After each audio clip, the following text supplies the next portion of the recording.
Oddiygina piyola, lekin usta hunarmand uchun butun bir boshli san'at asari. Voy, Dilnoza opa-ku. Alo, assalomu alaykum. Yaxshimisiz Dilnoza opa? Ha, albatta bo'shman. Hunarmandchilik ustaxonasigami? Xo'p bo'ladi, albatta. Hozir yetib boraman. Ana, zo'r bo'ldi. Endi buni qanaqa yasalishini o'zim borib ko'raman. Ustaxonaga kirar ekanmiz, yoqimli loy hidi va sokin ijod muhiti darrov sezildi. Hunarmand Dilnoza Narzullayeva ishga sho'ng'ib, sopol kosaga nafis naqsh tushirib o'tirgan ekan.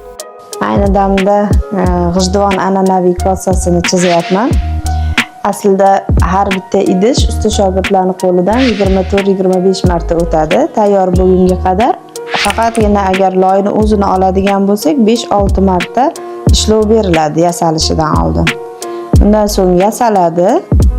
Yasab ozgina quritilgandan keyin qurolchilik charximizda mana shunaqa teskari qo'yilib, ortiqcha loy qismlari olib shakl beriladi.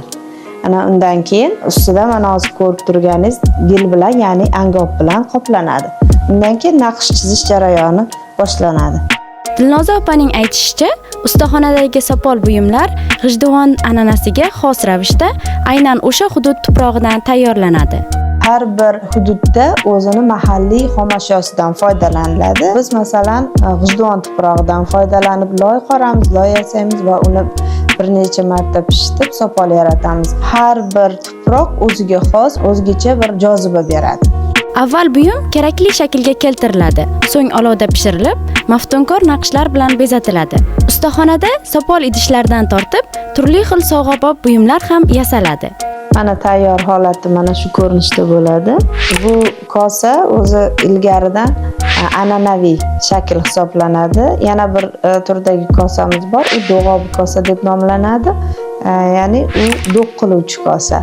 Har bir uyda xuddi shunday do'g'obi kosa bo'lgan ilgari. Erkak kishi kelsa, albatta ko'rinarli joyga javonga qo'yilgan va u qo'liga olsa, agar u to'la bo'lsa, do'q qilmas ekan.